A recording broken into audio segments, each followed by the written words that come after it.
नमस्कार विद्यार्थियों, स्वागत है आप सभी का आपके YouTube channel mission government job में। और जैसा कि आप सभी जानते हैं, उत्तर प्रदेश पुलिस परीक्षा को लेकर हम लोग प्रैक्टिस सेट्स आपको सॉल्व करा रहे हैं। और उसी कड़ी में प्रैक्टिस सेट नंबर 2 का जीएस जो है वो उसका सॉल्यूशन आपको मिल चुका है। वीडियो प्लेलिस्ट में पड़े हुए हैं, ठीक है। अब प्लेलिस्ट में सारे वीडियो पड़े हुए सीरियल से, सभी वीडियोस आराम से आप देखिएगा। और अभी जो है प्रैक्टिस सेट नंबर 2 का हिंदी हम लोग स्टार्ट कर रहे हैं। इसका सॉल्यूशन आपको मिलेगा बहुत ही बढ़िया बेहतरीन प्रश्नों के साथ। 32 प्रश्न रहेंगे यहाँ पर और 37 क्वेश्चन हिंदी के पेपर में रहते हैं, हिंदी वाले भाग में। लेकिन 5 क्वेश्चन जो ये छूटते हैं, ये आपके छूट जाते हैं, उसको क्या बोलते हैं, पैराग्राफ वाले, जो अनुच्छेद वाले हैं। तो पैराग्राफ के लिए हम लोग बताए थे आपको, हमने आपको बताया था कि इसके लिए अलग से क्लास हम आपको देंगे। वीडियो देखने से पहले लाइक, सब्सक्राइब और शेयर, ये 3 काम जरूर करने हैं। लोगों को अधिक से अधिक इसको सब्सक्राइब कराना है, लोगों तक वीडियो शेयर करना है, पहुंचाना है। जितना अच्छा आप लोग समर्थन करेंगे, उतना अच्छा कंटेंट आपको यहाँ पर दिन प्रतिदिन मिलता रहेगा। ऐसा जो है संस्थान का आपसे वादा है, ठीक है। तो स्टार्ट करते हैं। अपना पहला प्रश्न आज की क्लास का हिंदी में, भारत देश में सबसे अधिक बोली जाने वाली भाषा कौन सी है? हिंदी है, अंग्रेजी है, संस्कृत है या फिर उर्दू है? तो सभी बच्चे जानते हैं भारत में सबसे ज्यादा बोली जाने वाली भाषा जो है वो हिंदी है, ठीक है। भारत में सबसे ज्यादा बोली जाने वाली भाषा कौन सी रहेगी? हिंदी है। और अगर इसके अलावा बात करें तो 5 भाषाएं हम आपको बताते हैं जो भारत में सबसे ज्यादा बोली जाएंगी। पहली कौन सी हो गई? हिंदी हो गई। दूसरी बंगाली, तीसरी मराठी। देखिए इसी के बाद हम लिखे दे रहे हैं। पहली कौन सी लिखी है? हिंदी। दूसरी हो गई बच्चों बंगाली। तीसरी यहाँ पर लिख सकते हो मराठी। और चौथी यहाँ पर तेलुगु, तेलुगु। और पांचवी यहाँ पर लिख सकते हो तमिल। पांचवी कौन सी? तमिल। अगर भारत में अंग्रेजी भाषा की बात की जाए तो अंग्रेजी भाषा का जो स्थान है भारत में बोलने में, वो कितना है? तो कहते हैं 10वां स्थान है, 10th प्लेस पर है। भारत में टॉप 5 भाषाएं बोली जाने वाली हमने आपको बताई, बंगाली, हिंदी, बंगाली, मराठी, तेलुगु, तमिल। और अंग्रेजी का स्थान 10वें नंबर पर आता है। विश्व में सबसे ज्यादा बोली जाने वाली भाषाएं अगर हम बात करें, अगर विश्व के दृष्टिकोण से देखा जाए तो विश्व में सबसे ज्यादा बोली जाने वाली भाषा, अब यहाँ पर अंग्रेजी तुरंत पहले नंबर पर आ गई। अंग्रेजी के बाद जो है चीन की एक भाषा रही, कौन सी? मंदारिन। वो यहाँ पर सेकंड प्लेस पर आ जाती है। कौन सी? अंग्रेजी है, मंदारिन है। और विश्व स्तर में हिंदी का स्थान क्या है? तो विश्व स्तर पर हिंदी जो है तीसरे नंबर की बोली जाने वाली भाषा। हिंदी के बाद चौथे नंबर की जो भाषा विश्व में है बच्चों, वो स्पेनिश है। और स्पेनिश के बाद 5वें नंबर की जो भाषा विश्व में बोली जाती है वो बच्चों फ्रेंच है। ये चीज ध्यान रखेंगे। विश्व में 5 भाषाएं कौन सी है टॉप में? तो अंग्रेजी है, मंदारिन है, हिंदी है, स्पेनिश है और फ्रेंच है। अब अगर बात की जाए विश्व स्तर पर टॉप 10 भाषाओं में से और कौन सी भाषा जिसका स्थान यहाँ पर टॉप 10 में आ जाएगा, तो हिंदी के अलावा विश्व में 7वें नंबर पर बोली जाती है बंगाली। विश्व में 7वें नंबर पर सबसे अधिक। अब ये आंकड़े जो हैं 2022 तक के लिए हम आपको बता रहे हैं, 2022 तक के आंकड़े हैं।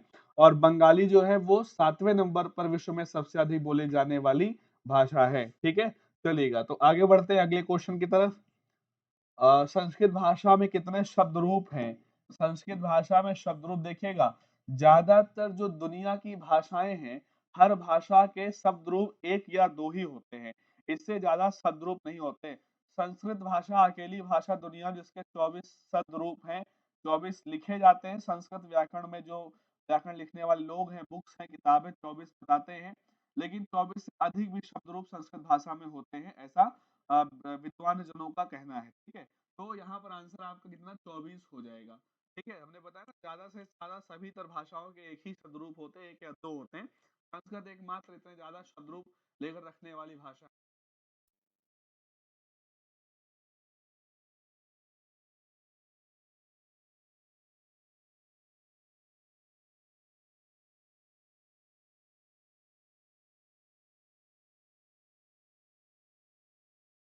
तो शारदा लिपि, खरोष्ठी लिपि, कुटिल लिपि या फिर ब्राह्मी लिपि, तो ये प्राचीन लिपियां हैं, ब्राह्मी लिपि और खरोष्ठी लिपि। यहां पर जो आंसर आपका हो जाएगा वो ब्राह्मी लिपि रहेगा। आंसर क्या रहेगा आपका यहाँ पर? ब्राह्मी लिपि इसका आंसर रहेगा। ठीक है, ब्राह्मी लिपि का ही परिष्कृत, ब्राह्मी लिपि का ही परिष्कृत रूप है देवनागरी लिपि, जो कि हमारी हिंदी भाषा की जो स्क्रिप्ट है, लिपि है, कौन सी? देवनागरी है। और देवनागरी लिपि किसकी, किसका परिष्कृत? परिष्कृत का मतलब है उसी का परिवर्तित बदला हुआ रूप। ठीक है, कौन सा है? देवनागरी है, ब्राह्मी का। ब्राह्मी लिपि जो है प्राचीन लिपि मानी जाती है और माना जाता है इसके सबसे जो उत्कृष्ट उदाहरण हैं, इसके जो ब्राह्मी लिपि के उत्कृष्ट उदाहरण आपको मिलेंगे वो अशोक के द्वारा जो शिलालेख बनवाए गए, अशोक के जो शिलालेख हैं उसमें ब्राह्मी लिपि। लेकिन फिर एक बात ये भी आती है कि ब्राह्मी लिपि का प्रयोग कहीं पर, शब्द, इस शब्द का प्रयोग जो है कहीं पर अशोक के टाइम में नहीं हुआ। उसने अपनी लिपि को धम्म लिपि कहा हुआ है, और धम्म लिपि यानी कि बाद में पता चलता है तो वो ब्राह्मी लिपि ही है। ठीक है, तो ये चीज है, ब्राह्मी है, खरोष्ठी भी एक प्राचीन लिपि है। भारतीय भाषाओं का विकास ज्यादातर ब्राह्मी लिपि से ही हुआ है, ऐसा आपको ध्यान रखना है। क्वेश्चन नंबर बच्चों चौथा यहाँ पर लिखा है, कौन सा मानक वर्ण है? पहली चीज तो ये समझना चाहिए कि मानक और अमानक वर्ण होते क्या है। ठीक है, मानक और अमानक, मानक का शब्द मतलब है मान्य, जो वर्ण, जो शब्द, जो अक्षर हिंदी भाषा में मान्य है, अधिक प्रचलन में है और शुद्ध है। हिंदी वर्णमाला में जो शुद्ध रूप से जो अक्षर लिखे जाते हैं, जो सबसे ज्यादा प्रचलन में है, वो क्या कहे जाते हैं? मानक। और जो प्रचलन में नहीं है, जो शुद्ध रूप से नहीं माने जाते हैं, वो अमानक हो जाते हैं। और प्रचलन का मतलब यहाँ पर क्या देखिएगा, अब वैसे इसका आंसर यहाँ पर जो है मानक में भा आ जाएगा। अब बात करेंगे भा का अमानक वर्ण क्या है। भा देखिएगा वर्तमान रूप में, वर्तमान हमारी वर्णमाला में भा को ऐसे लिख लिया जाता है। लेकिन इससे पहले अगर और कुछ समय जब हिंदी का विकास हो रहा था, हिंदी विकसित हो रही थी, यानी कि जो है 1000 ईस्वी से 1100 ईस्वी के आसपास के बीच की बात है, तो जो भा ये अक्षर लिखते थे, ऐसे लिखा है, इसी में ऐसे बगल में ये ऐसे एक यहाँ पर एक डंडी बन जाती है। तो ये क्या है? ये मानक है भा, और ये अमानक, क्योंकि अब तो भा ऐसे नहीं लिखा जाता ना। ठीक है। हाँ, तो क्या कह रहे हैं कि भा अब ऐसे लिखते हैं, ऐसे नहीं लिखते ना। तो जो मान्य है, जो मानक है, वो ये है, और ये क्या है? अमानक है। अगर हम बात करें जैसे झा की बात करें, जैसे झा देखिएगा, यहाँ पर झा जो लिखा है वो मान, इसका आंसर वैसे हम जो है झा देते हैं। ठीक है, देखिएगा बताते हैं आपको, इसका आंसर यहाँ पर झा रखिएगा। ठीक है, अब देखिएगा जो झा है इसका अमानक क्या होता था? झा ऐसे लिख के इसमें ऐसे बना दिया। का जो है, का वर्तमान में तो ऐसे लिखा जाता है, ये मानक है। लेकिन अगर का के अमानक की बात की जाए तो ऐसे लिख के ऐसे, ऐसे का लिखा जाता। अमानक की बात कर रहे हैं। ठीक है, तो मानक और अमानक, मानक वो हैं जो वर्तमान में प्रचलित हैं हिंदी भाषा में और सही है, शुद्ध है, प्रचलित में है, मान्य है, वो मानक है। आगे बढ़ जाते हैं, क्वेश्चन नंबर 5वां ले लेते हैं। निम्नलिखित में से कौन सा एक नासिक के व्यंजन है? नासिक के व्यंजन कौन सा है? नासिक के व्यंजन किसको कहते हैं? वर्णमाला में 5 वर्ग होते हैं, का वर्ग, चा वर्ग, टा वर्ग, ता वर्ग और कौन सा? पा वर्ग। 5 लाइनें होती है ना, का से लेके मा तक 25 अक्षर। हर वर्ग का जो 5वां अक्षर होता है वो नासिक कहलाता है, या फिर उसको क्या बोलते हैं, या फिर उसको पंचमाक्षर भी बोलते हैं। क्यों? क्योंकि वो 5वां अक्षर होता है, इसलिए पंचमाक्षर भी कहते हैं।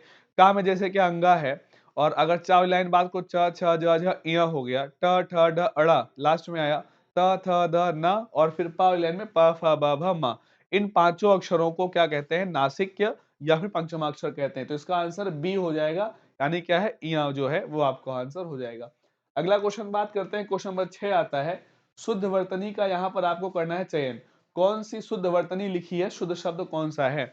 ऋषि, ऑप्शन ए, बी, सी या फिर डी। देखिएगा ऋषि लिखा है, सही ऋषि आप सभी जानते हैं बी ऐसे लिखा जाएगा, क्योंकि बाकी सारे गलत हैं। ऋषि छोटी की मात्रा होती है, बड़ी की मात्रा नहीं होती है। और ये यहाँ पर रा लग गया है तो बिल्कुल नहीं, गलत हो गया। ठीक है, और ये शा नहीं लगती है, क्योंकि आपको पता है कौन सी मूर्धन्य शा का प्रयोग यहाँ पर किया जाएगा। ठीक है, अच्छा सा के विषय में सब बच्चे बड़े कंफ्यूज रहते हैं। ये 3 यहाँ पर सा है।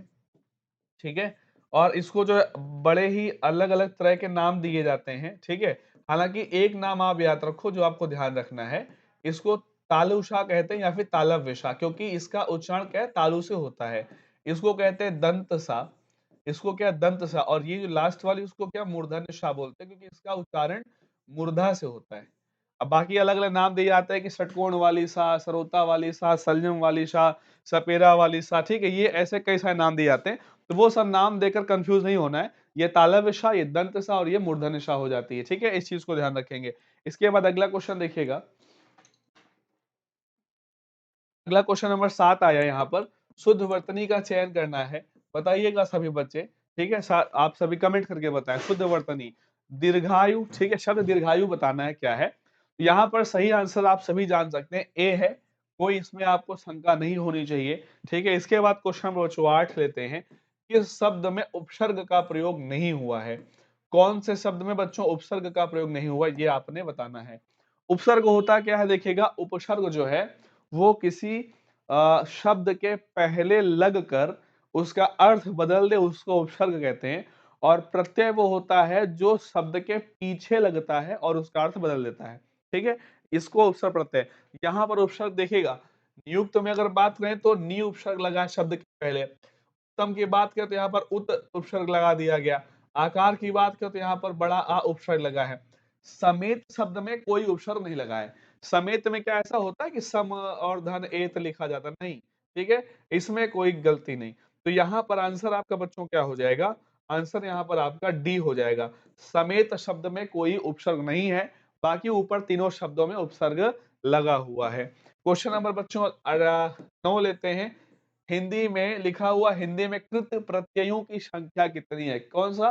कृत प्रत्ययों की संख्या कितनी है? तो हिंदी में जो कृत प्रत्यय होते हैं बच्चों वो 28 होते हैं। इस बात को ध्यान रखेंगे। हिंदी में कृत प्रत्यय की संख्या 28 होती है, भूलना नहीं, कई बार क्वेश्चन रिपीट हुआ है। ठीक है, आगे बढ़ते हैं क्वेश्चन नंबर 10। निम्नलिखित में से कौन सा देशज शब्द है? और हमने देशज शब्द की परिभाषा आपको बताई थी पिछले वीडियो में कि देश धन जा, जिसका, जिस शब्द का जन्म देश में, जिसकी उत्पत्ति देश में हुई है, यानी कि देश में कहाँ हुई है नहीं पता होता है। तो देशज शब्द उन शब्दों को कहते हैं जिसकी उत्पत्ति का पता न चलता हो, क्षेत्रीय प्रभाव के कारण परिस्थितिवश अपने आप जो शब्द प्रचलन में आ जाएं वो देशज होते हैं। यहाँ पर देशज शब्द है कटोरा। तो कहीं पर जो इसको कटोरा कहते हैं, कहीं पर इसको खुरवा कहते हैं, कहीं पर इसको जो कोई और नाम हो सकता है। यानी कि जैसे जैसे क्षेत्र बदलते जाते हैं वैसे वैसे शब्दों के नाम बदलते जाते हैं। ऐसे शब्दों को बच्चों देशज शब्द कहा जाता है। बाकी ये जो लिखा शब्द ऊपर लिखा तकदीर, ये बच्चों अरबी भाषा का शब्द है। ठीक है, तकदीर कैसा शब्द है? तो अरबी भाषा का है। शरीर हिंदी भाषा का ही है और आश्रय किसका? संस्कृत भाषा का शब्द यहाँ पर है। आगे बढ़ जाते हैं क्वेश्चन नंबर 11 पर। नील कमल में कौन सा समास है? ठीक है, पहला ऑप्शन देखो यहाँ पर लिखा है तत्पुरुष, ठीक है, आंसर नहीं बता रहे हम आपको, ये केवल जो है ऑप्शन यहाँ पर बताया है। तो नील कमल में कौन सा समास है? सभी बच्चे जानते हैं नील कमल में क्या है, देखिएगा। नीला और कमल, नीला है जो कमल, यहाँ पर दो शब्द बने। नीला यहाँ पर क्या है? नीला यहाँ पर बच्चों क्या है? विशेषण है। और यहाँ पर कमल क्या है? कमल यहाँ पर विशेष्य है। कमल यहाँ पर क्या है? विशेष है। और नीला क्या है? यहाँ पर विशेषण है। जब पहला जो पद है किसी समास का, किसी सामसिक पद का पहला पद विशेषण हो, दूसरा पद विशेष हो, संज्ञा हो, तो उसे बच्चों क्या कहते हैं? उसे कर्मधारय समास कहते हैं। Option B is the right answer. नील कमल, ठीक है, नील गाय, ठीक है, ये सारी चीजें क्या होती हैं? आपका कर्मधारय समास में है। क्वेश्चन नंबर बच्चों आ जाता है 12। क्वेश्चन नंबर 12 लिखा है, परीक्षा शब्द किस वर्ग में आता है? परीक्षा शब्द तत्सम है, परीक्षा शब्द तद्भव है, देशज है, या फिर विदेशी शब्द है? तत्सम शब्द है परीक्षा। परीक्षा कैसा शब्द है बच्चों? तत्सम शब्द है। और इसका मतलब इम्तिहान होता है, टेक्स्ट होता है, पेपर होता है। एक ऐसे भी परीक्षा लिखा जाता है, यानी अगर छोटी ई की मात्रा लगा दीजिए, परीक्षा लिखा हो, क्या लिखा हो? परीक्षा लिखा हो। इस परीक्षा का मतलब बहुत सारे लोग नहीं जानते हैं। हम आपको बता सकते हैं आप नहीं जानते हैं, लेकिन आज के बाद आप जान जाएंगे। ये समश्रुति भिन्नार्थक शब्दों में पूछा जाता है। समश्रुति भिन्नार्थक जिन बच्चों ने हमसे पढ़ा है वो सभी बच्चे जानते हैं कि इसका आंसर क्या होता है। समश्रुति भिन्नार्थक जो युग्म शब्द होते हैं उसमें ऐसे क्वेश्चन लिखा होता है, और यहाँ पर इसका मतलब कीचड़ हो जाता है और ये मतलब इम्तिहान हो जाता है। दो अलग अलग शब्द यहाँ पर हो जाते हैं। इसके बाद क्वेश्चन नंबर आता है बच्चों, तद्भव शब्द का चयन करना है। यहाँ पर तद्भव कौन सा है? ठीक है, आधा लिखा है, कूप लिखा है, विद्या लिखा है या फिर व्योम लिखा है। तो बताएंगे यहाँ पर कौन सा शब्द तद्भव है? यहाँ पर तद्भव शब्द कौन सा? आधा। इसका तत्सम क्या होता है? इसका तत्सम शब्द अगर लिखें तो क्या होता है? अर्ध होता है। और कूप माने जानते हैं, कुआं है, विद्या भी जानते हैं, ठीक है, शिक्षा है। व्योम क्या है? तो आकाश है। व्योम किसका पर्यायवाची समानार्थी है? तो आकाश का है। ठीक है, इसके बाद आगे बढ़ जाते हैं। क्वेश्चन नंबर लेते हैं, कौन सा? 14 है, पक्षी संबंधित पर्यायवाची कौन सा नहीं है? ऐसा कौन सा शब्द है जो पक्षी का पर्यायवाची नहीं है? द्विज, प्राणेश, शकुंत या फिर पखेरु। यहां पर ध्यान देंगे, प्राणेश शब्द पक्षी का पर्यायवाची नहीं है। द्विज, शकुंत, पखेरु ये सब पक्षी कहते हैं। प्राणेश का मतलब यहाँ पर पति होता है।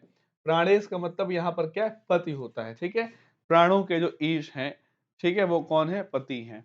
इसके बाद आगे शब्द लिखा है 15। क्वेश्चन नंबर क्या लिखा है? 15 लिखा है।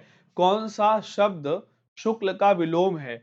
यानी कि आपको शुक्ल का विलोम बताना है। शुक्ल का विलोम कृष्ण है। कृष्ण इसलिए क्योंकि दो हिंदी में जो पंचांग होता है, विक्रमी संवत पंचांग, उसमें जो है एक मास में, एक माह में दो पक्ष चलते हैं, 15-15 दिन, कृष्ण पक्ष और शुक्ल पक्ष। तो यहाँ पर कृष्ण, इस हिसाब से शुक्ल का विलोम क्या है? कृष्ण यहाँ पर लिखा हुआ है। आगे बढ़ जाते हैं। यहाँ पर देखो सूर्प लिख गया है, लेकिन बच्चों ने सर्प लिखा हुआ, आप ध्यान दे लीजिएगा। सूर्प नहीं लिखा है, क्या लिखा है? सर्प लिखा है। सर्प, मेघ, हरिण किस शब्द के अनेकार्थी हैं? तो ये शब्द किसके अनेकार्थी हैं? सारंग के, नारंग के, शारंग के या फिर षडंग के। सारंग के सभी समानार्थी हैं। सारंग को जो है हिरण भी कहते हैं, सारंग जो है बादलों को भी कहते हैं, सारंग जो सर्प को भी कहते हैं, और सारंग जो मूल शब्द है वो जो विष्णु जी का धनुष, ठीक है, जो विष्णु जी का धनुष था ना, उसका भी नाम क्या था? सारंग था। विष्णु जी के धनुष का भी नाम क्या था? सारंग था। ठीक है, वही है। यहाँ पर अगर आप ध्यान दोगे ना तो महर्षि दधीच का नाम जानते हो? तो महर्षि दधीच के जो अस्थियों से कई सारे जो है शस्त्र और अस्त्र बनाए गए थे। उसमें से 3 धनुष बने थे, और वो 3 धनुष आगे चल के बहुत काम आए देवताओं के। उनमें से एक है सारंग। बाकी के 2 के नाम आप बताइएगा कि दधीच की अस्थियों से वो कौन से 3 दिव्य धनुष बने थे, वो आपके नाम बताने हैं। तो इसके बाद इसका अगला जो है हम लोग क्वेश्चन लेते हैं। क्वेश्चन नंबर आता है बच्चों कौन सा? 17 आता है। ठीक है, वह घर से बाहर गया है। इसमें कारक कौन सा है? ठीक है, बताना है। वह घर से बाहर गया है, इस सेंटेंस में कारक कौन सा है? तो घर से, ये यहाँ पर में लिख गया है, ठीक है, ये यहाँ पर में लिख गया है, इसको यहाँ पर से लिखेंगे। ठीक है, यहाँ पर क्या लिखोगे? से लिखोगे कि वह घर से बाहर गया है। तो घर से बाहर हुआ है, अलग हुआ है, इसलिए अपादान कारक यहाँ पर सही आंसर रहेगा। क्वेश्चन नंबर इसके बाद बच्चों लेते हैं 18। 18 नंबर क्वेश्चन लिखा है, क्या लिखा है? देखिएगा, शब्द लिखा हुआ शब्द लिखा लड़का की भाववाचक संज्ञा। तो जातिवाचक शब्द है लड़का, ठीक है, कैसा है? जातिवाचक संज्ञा है लड़का। इसकी भाववाचक संज्ञा बनानी है, तो लिखा है लड़कापन, या फिर लिखा लड़काई, लड़कपन, या फिर अपादान, ये सब गलत लिख गया है। सही आंसर इसका लड़कपन। जैसे बच्चा होता है तो बचपन, लड़का है तो लड़कपन। ठीक है, ये चीज है यहाँ पर। तो ये क्या था? जातिवाचक संज्ञा है लड़का, और इसकी भाववाचक क्या बनेगी? लड़कपन। अगला क्वेश्चन लेते हैं। क्वेश्चन नंबर बच्चों 19 आता है। लिखा है कौन सा शब्द स्त्रीलिंग है? कौन सा शब्द क्या है? स्त्रीलिंग पुल्लिंग दोनों है, ये बताना है। स्त्रीलिंग पुल्लिंग शब्द दोनों कौन से हैं? वार, तार, धार या फिर हार। यहाँ पर दोनों शब्द पुल्लिंग कौन सा है? स्त्रीलिंग भी पुल्लिंग भी कौन सा है? हार शब्द है। हार जो है वो, जैसे एक हार हो गया पराजय वाला, और एक हार जो पहनने वाला। तो अगर पहनने वाला है तो हमने कहा ना पहनने वाला पुल्लिंग हो गया, हार हो गई स्त्रीलिंग हो गया।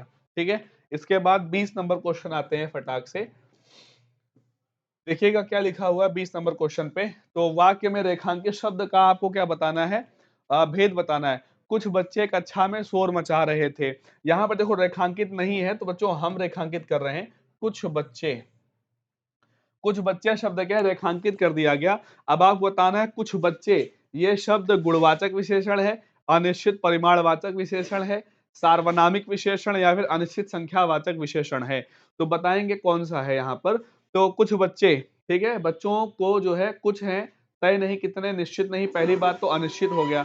अब संख्या है कि यहाँ परिमाण है, तो बच्चों की जो संख्या बताई जाती है, परिमाण नहीं बताया जाता है। ठीक है, इस चीज को ध्यान रखेंगे तो अनिश्चित संख्यावाचक विशेषण इसका सही आंसर हो जाएगा। ठीक है, अगला क्वेश्चन लेते हैं।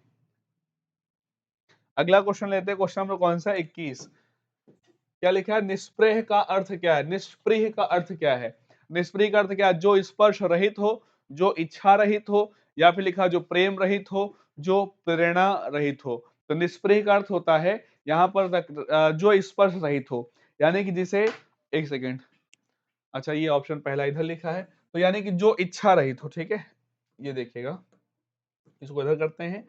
जो इच्छा रहित हो, जिसके अंदर कोई इच्छा ना हो, उसको निष्प्रिय कहते हैं। जिसके अंदर कोई इच्छा ना हो, उसको क्या कहते हैं? निष्प्रिय कहा जाएगा। इसके बाद अगला क्वेश्चन आया है, कौन सा वाक्य शुद्ध है? सभी को दिख रहा होगा, इसलिए हम बोर्ड से साइड हो गए हैं। अभी आराम से पूरा सेंटेंस आप पढ़िएगा कि शरदकालीन दिनों में चंद्रमा की शोभा देखने योग्य होती है। शरद काल के दिनों में चंद्रमा की शोभा देखने योग्य होती है। एक ही जैसे लिखे हैं तो सब। ठीक है, शरद काल में चंद्रमा की शोभा देखने योग्य होती है। शरद काल की चंद्रमा शोभा देखने योग्य होती है। 3 सेंटेंस एक ही जैसे लिख गए हैं। ठीक है, 3 सेंटेंस यहाँ पर ऑप्शन एक ही कर दिए गए हैं, कोई बात नहीं। शरद काल में चंद्रमा की शोभा देखने योग्य होती है। शरद काल में, अच्छा ये है यहाँ पर। ठीक है, शरद काल में चंद्रमा की शोभा देखने योग्य होती है। डी आंसर ले लीजिएगा। ठीक है, डी आंसर रख लेंगे। ठीक है, ओके, आगे बढ़ जाते हैं। क्वेश्चन नंबर क्या है? 23 है। देखिएगा 23 में क्या है। नेताओं का, ये इसमें आपको एरर बतानी, नेताओं का अपमान करना मूर्ख होगी, कोई त्रुटि नहीं है। तो नेताओं का अपमान करना मूर्खता होगी, यानी कि सी वाले पार्ट में गलती है, तो सी आंसर कर देंगे आप सभी लोग। कौन सा आंसर कर देंगे? सी आंसर कर देंगे। क्वेश्चन संख्या लेते हैं 24। तो अपने टोटल क्वेश्चन कितने हैं? 32 हैं, और 32 में से 24वें क्वेश्चन पर हम पहुंच चुके हैं। बताइएगा, ये सेंटेंस लिखा है, इसमें बताना है आपको एरर क्या है। उनके पिता की मृत्यु पर्यंत के बाद उनके चाचा संग रहने लगा। ठीक है, उनकी पिता की मृत्यु पर्यंत के बाद वह उनके चाचा, उनके, यहाँ पर शब्द एक गलत लिखे हैं। फिलहाल यहाँ पर जो सही होना चाहिए वो ये था कि उनके पिता की मृत्यु के बाद लिखना चाहिए था। यहाँ पर जो, क्योंकि मृत्यु पर्यंत अगर लिखा है तो यहाँ पर की ने के लिखा होना था कि उनके पिता के मृत्यु पर्यंत, ऐसे। यहाँ पर जो सेंटेंस गलत टाइप हो गया है, तो उनके पिता की मृत्यु के बाद, उनके पिता की मृत्यु के बाद वह उनके चाचा के संग रहने लगा। तो ये यहाँ पर ऐसे तो दोनों गलतियां हो रही, बी में भी और ए में, लेकिन अब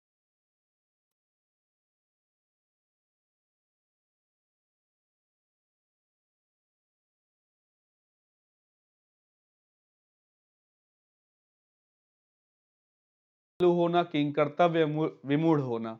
तो मूर्ख होना, औंधी खोपड़ी होने का मतलब क्या है? मूर्ख होना। ठीक है, चलिएगा आगे बढ़ते हैं। आए थे हरिभजन को, ओटन लगे कपास, इस लोकोक्ति का सही अर्थ क्या है? आए थे हरिभजन को, ओटन लगे कपास, इस लोकोक्ति का सही अर्थ बताना है। साधुओं की संगति छोड़ देना, वांछित कार्य को छोड़कर अन्य कार्य में लग जाना, भक्त को छोड़कर व्यापार करना। सीधी सी बात है, वांछित कार्य को छोड़कर अन्य कार्य में लग जाना। आए थे हरि के भजन करने, लेकिन कपास कोटने लग गए। ठीक है, कोई काम उद्देश्य कोई दूसरा था, करने कुछ और लग गए। अगला क्वेश्चन कौन सा? 27 है। चारुचंद की चंचल किरणें खेल रही जलथल में, कौन सा अलंकार है? बचपन से पढ़ते आ रहे हैं, किसमें अनुप्रास अलंकार है। अनुप्रास का भी कौन सा भेद है? क्योंकि अनुप्रास के 5 भेद होते हैं। ठीक है, अनुप्रास कितने भेद होते हैं? 5 भेद। तो छेका अनुप्रास, ठीक है, वृत्त्यानुप्रास, और कौन सा? श्रुत्यानुप्रास, लाटानुप्रास। ठीक है, तो यहाँ पर जो है आपका भेद है कौन सा? अनुप्रास में भी कौन सा अगर पूछ लिया जाए तो ये कौन सा है? वृत्त्यानुप्रास अलंकार है। अनुप्रास अलंकार में भी कौन सा है? वृत्त्यानुप्रास अलंकार है, जहां पर कोई भी वर्ण बिना किसी शर्त, बिना किसी जो है आवृत्ति के, उसको कई बार नहीं कि इसके पहले छेकानुप्रास होता है, एक बार आवृत्ति हो और क्रमशः होनी चाहिए। यहाँ पर ऐसी कोई शर्त नहीं होती है, उसको वृत्त्यानुप्रास कहते हैं। क्वेश्चन संख्या 28 लेते हैं। छंद बताना है। अब देखिएगा यहाँ पर जो ये छंद लिखे हैं, हरिगीतिका और दोहा, ये यहाँ पर मात्रिक छंद हैं। ठीक है, यहाँ पर ये मात्रिक छंद हैं। इसके और जो मद्रकांता, मालनी, ये वाणिक छंद लिखे हैं। तो देखो, आपके पेपर में जो बच्चों को क्वेश्चन पूछे जाते हैं ना, वो मात्रिक छंद से ही पूछे जाते हैं। ठीक है, एक होता है मात्रिक छंद और एक क्या होता है? वाणिक छंद होता है। ये यहाँ पर वाणिक छंद का उदाहरण दे दिया गया है, प्रैक्टिस सेट है तो दे दिया है, कोई बड़ी बात नहीं, इसको देख लेते हैं। वाणिक छंद अगर हम बात करें, यहाँ पर आंसर तो ऐसे मद्रकांता है या मद्रकांता लिखा, मद्रकांता छंद है। वाणिक छंद में मद्रकांता छंद है, और इसमें अगर देखा जाए कुल 17 वर्ण होते हैं। एक चरण में कितने 17 वर्ण यहाँ पर होते हैं और 10वें वर्ण तथा 7वें वर्ण पर यति लगाई जाती है। देखिए गिनते हैं अगर हम लोग तो फूली डालें सुकुम शुक समय तीय की देख आंखें, गिनते हैं 1 2 3 4 5 6 7 8 9 10 11 12 13 14 15 16 17 17 अक्षर हो गए। यति कहाँ लगाएंगे? पहली यति 10वें नंबर पर 1 2 3 4 5 6 7 8 9 10 यानी यहाँ पर यति लग गई। फिर इसके बाद नीचे गिनोगे तो 1 2 3 4 5 6 7 8 9 10 यति लगा देंगे 11 12 13 14 15 16 17 17 वर्ण होते हैं, उसको बोलते हैं मध्यकांता छंद। ठीक है, लेकिन ये पेपर में नहीं पूछे जाते, हमने बताया आपको केवल वाणिक ही पूछा जाता है, इस चीज को ध्यान रखेंगे। ठीक है, फिर एक क्वेश्चन आ जाता है, रहे बैठिकारी घटा देख न्यारी बिहारी बिहारी बिहारी रटे तू। ठीक है, इसमें कौन सा छंद है? सवैया, रोला, चौपाई या फिर कवित्त, कौन सा छंद है? तो बच्चों जो इसमें छंद है, इसमें छंद कौन सा है देखिएगा, बताइएगा। इसमें सवैया छंद है। इसमें कौन सा छंद है? सवैया छंद है। ठीक है, कैसे देखिएगा।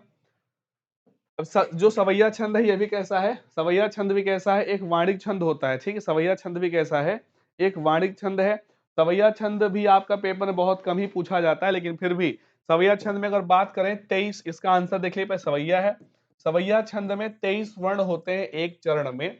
अगर आप गिनने बैठेंगे, देखा लिखा ना, रहे बैठ कारी घटा देख न्यारी बिहारी बिहारी रटेजू। अगर आप बात करोगे तो 1 2 3 4 5 6 7 8 9 10 11 12 13, ठीक है, 14 15 16 17 18 19 20 21 22 23। ठीक है, और ये देखिए यहाँ पर 23 पूरे हो रहे हैं। इसका मतलब ये संख्या निश्चित नहीं होती है, 23 से लेकर 26 तक वर्ण यहाँ पर होते हैं, क्योंकि यहाँ पर 25 वर्ण है सवैया छंद में। इसीलिए हमने कहा कि सवैया छंद वगैरह एग्जाम में बहुत कम पूछे जाते हैं। बस इतना ध्यान रखना होता है कि सवैया एक वाणिक छंद होता है। ठीक है बच्चों, अगले क्वेश्चन पर चलते हैं। क्वेश्चन संख्या 30 है, काव्य में रस कितने होते हैं? काव्य में रस कितने होते हैं? तो सभी को पता है, सर्वविदित है कि काव्य में रसों की संख्या बच्चों 9 होती है। ठीक है, भरत मुनि के अनुसार रसों की संख्या 8 होती है। बाकी अगर आपसे पूछा रसों की संख्या कितनी, तो 9 होती है। नवा रस जो है वो अभिनव गुप्त के द्वारा शांत रस दिया गया था। शांत रस 9वें नंबर पर आता है। 10वें नंबर पर बच्चों वात्सल्य रस आता है और 11वें नंबर पर जो है वो कौन सा आता है? भक्ति रस यहाँ पर रखा जाता है। लेकिन अभिनव गुप्त ने शांत रस को 9वां बताया, वात्सल्य रस को जो है बताने वाले आचार्य विश्वनाथ है 10वां रस, और रूप गोस्वामी ने भक्ति रस को 11वां रस बताया है। बाकी भरत मुनि के अनुसार रस की संख्या 8 ही होती है। भरत मुनि कौन है? तो रसों के प्रणेता कहे जाते हैं, रसों के प्रतिष्ठापक आचार्य कहे जाते हैं। दलित साहित्य का सौंदर्य, इसके लेखक कौन है? एक किताब है दलित साहित्य का सौंदर्य शास्त्र, इसके लेखक कौन है? तो ओम प्रकाश वाल्मीकि, धर्मवीर, महावीर प्रसाद या फिर में से कोई नहीं। इसका आंसर है बच्चों कौन सा? धर्मवीर। धर्मवीर क्या है? दलित साहित्य का सौंदर्य शास्त्र के लेखक हैं। आज की हिंदी की क्लास का आखिरी प्रश्न है, कितने पाकिस्तान? ठीक है, क्या लिखा है? कितने पाकिस्तान के रचनाकार कौन है? ऑप्शन ए यहाँ पर दिया कमलेश्वर, ठीक है, ऑप्शन बी यहाँ पर है धर्मवीर भारती, ऑप्शन सी यहाँ पर कह दिया राजेंद्र अवस्थी और मनोहर श्याम जोशी। इसका जो आंसर है लिखा रहेगा कितने पाकिस्तान। उसके रचयिता हैं, लेखक हैं कौन है? कमलेश्वर हैं। इसके लिए इनको पुरस्कार भी मिले हैं। ठीक है, इंपॉर्टेंट ज्यादा नहीं रहता है, इसलिए ज्यादा इसको डिस्कस नहीं करते हैं।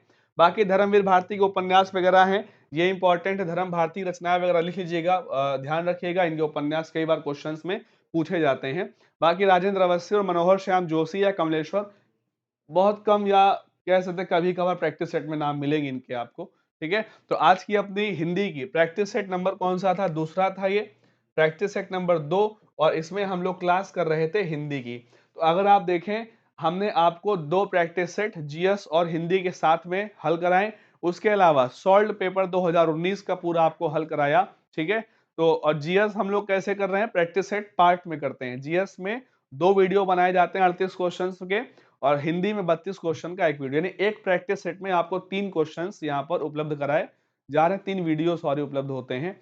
तो अगली क्लास में जब हम लोग मिलेंगे तो प्रैक्टिस सेट नंबर 3 जीएस के पहले पार्ट के साथ मिलेंगे। आज की क्लास यहीं पर समाप्त करते हैं। लाइक, शेयर और सब्सक्राइब करना मत भूलिएगा। ज़्यादा से ज़्यादा संख्या में लोगों को जोड़िएगा, चैनल सब्सक्राइब कराइएगा, लोगों को चैनल तक लाइएगा।